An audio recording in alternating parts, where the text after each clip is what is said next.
Okay, it's Maiden Day for this Roban 470 Bell 206. I put the scale details on and I opted to put the windows. Remember, these plastic sheets come with a protective coating. You have to remove that before you glue it on. It's just like the cars. You know, the cars, these plastic plates come with the protective coating. It's thin, very thin, but you need to remove it. So I'm going to try the water. So I'm putting some water in this tank. It's going to take a few of these, but I'm doing it. You're not supposed to cover the tank. You're supposed to just put it in there, and because it needs that siphon. The helicopter is gorgeous. You can see the beautiful workmanship on this thing. I read in the instructions that this white may get yellow if it's in sunlight too long. It doesn't have any kind of UV protection. So we're not going to leave her in the sun too long. Putting it together was just putting the blades on. Very simple. I have checked all the linkages, make sure that, now in the old days we used to go and make sure that there's Loctite on everything. I sure hope there is, because I'm not going to disassemble this whole thing again to check that. We'll see. I put Velcro here. It didn't come with it. And I put a Velcro on this, on the battery as well. I think it needs it. So here's the receiver. You have a belt-driven helicopter. The main motor is transferring power to the main shaft with a belt and a gear. Here's the X2 controller from Roban. And they have a 60 amp ESC, dual ESC. 60 amps for the main motor, and I think 20 amps for the tail motor.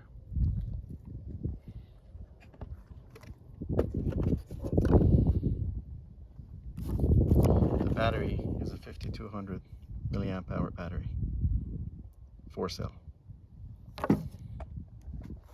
Check the CG by lifting the helicopter from these two points, and this is where my battery ends up, with half tank of water. So you should, whether you put water in here or not, you should be checking your CG. And it's not a coincidence that the tank is directly below the shaft. This is to make sure the CG is not too affected. Ready for the Maiden. All switches are up in the top position. And turn it on. Okay. Put it on cut. I'm going to take the helicopter, put it in the field where I want to take off.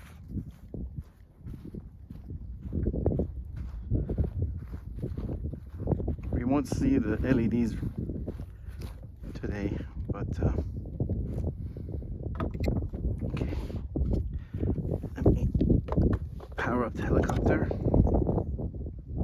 It's first time powering up.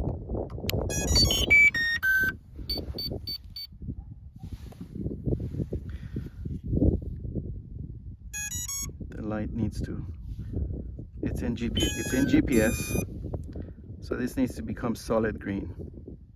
It's looking for the satellites.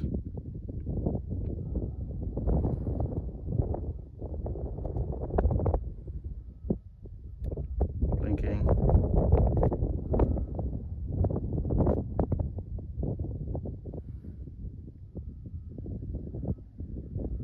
It's first time here, so it might take a little time.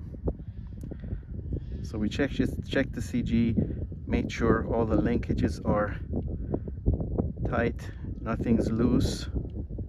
Check the bolts.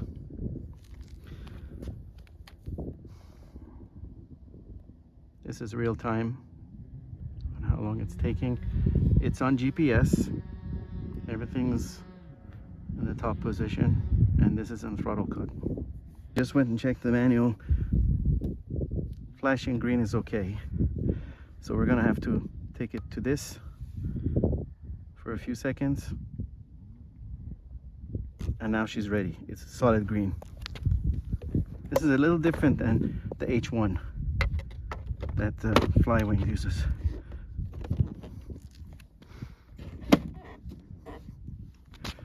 Okay, and let me show you the CG. CG is just perfect at this point. And I have some water in here.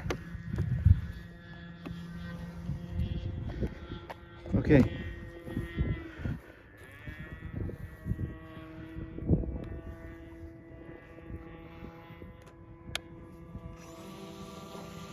Taking off. Bell 206. Waiting for constant speed.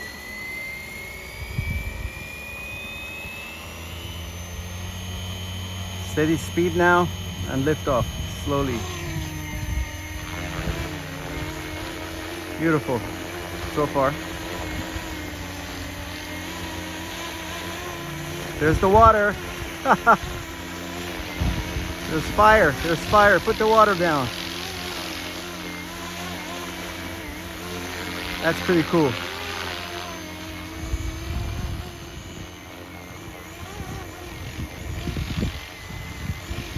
Maiden flight, so I'm going to take it easy. The LEDs are all working. A little windy today. Let me come closer.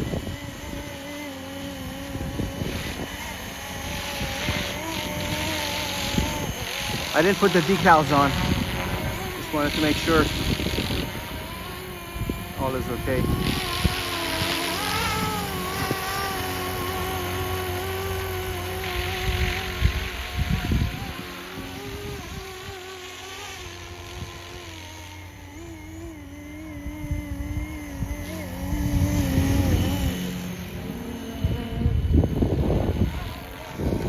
Careful when you go for the accessory button not to press the off button, because it's going to drop out of the sky. So you can see the water coming down, and that's all the water I had in there.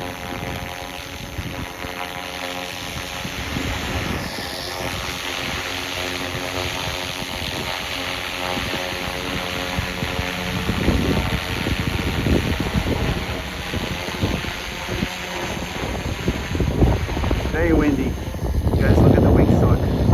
It's keeping it steady. You can see the windsock in the background. And this is hands-free.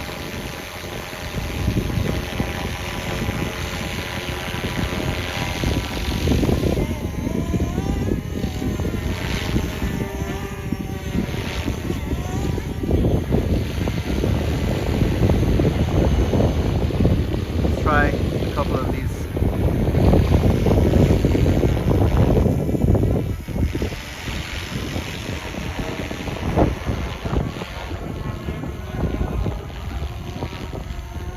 I just noticed this doesn't have figure 8 or flying in a circle, which I'm okay with.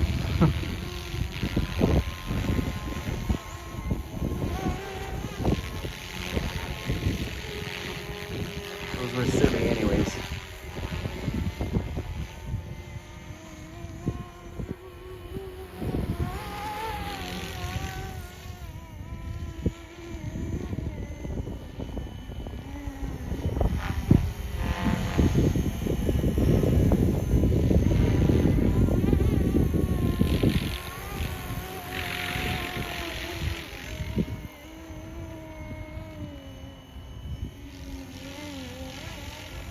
I'm going to try the angle mode now. See what happens there. Angle mode. Okay, angle mode is pretty cool. It's like the 6G. And you have the control of the helicopter. It's not as robotic. I'm assuming this has a plus and minus 12 degrees pitch curve. And at center throttle, it's at 0 or +4 in normal mode.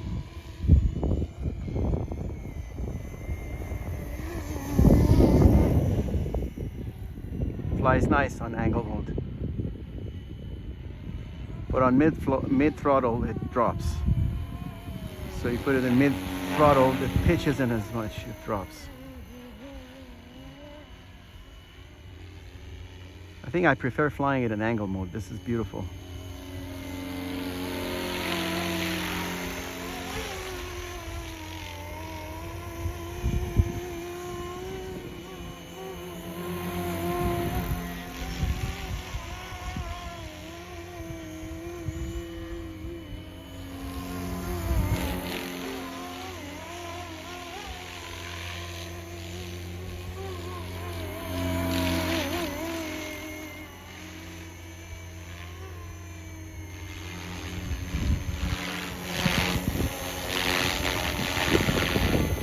I'm going to switch to GPS from here and see what happens. Alright, this is in GPS, so I switched from angle mode to GPS. If I press angle mode, it's going to drop. See that? So you have to be careful when you go into angle mode.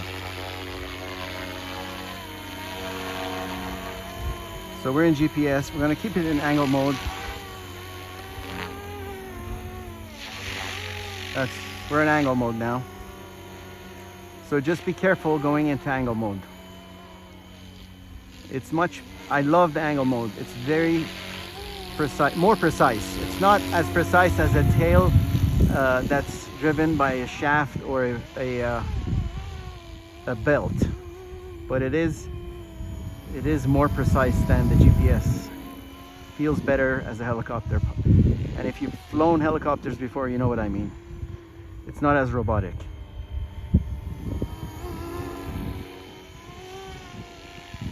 Unless it makes that noise. And on turns, you got to be careful, because when the motor shuts off completely in the tail, it'll swing. The tail will swing. So these are the drawbacks of a motor-driven helicopter, tail-driven helicopter. Motor tail on a helicopter.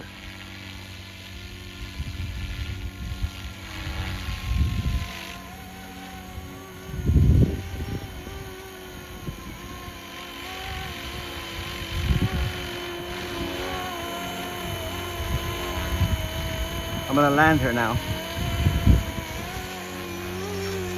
Not sure how much battery we have left. Let's land her. Right on the... Well, let's try coming home. Let's try going home, return to home. I'll go to GPS and I'll return to home. I press return to home.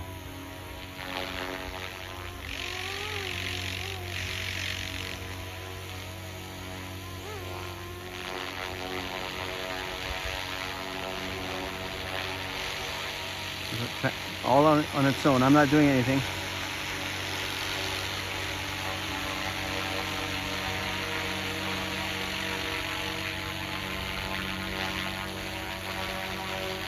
I think if Roban makes one of these with a belt-driven tail, that would be amazing. Although it increases the mechanics, I understand. Beautiful landing. Real close to where I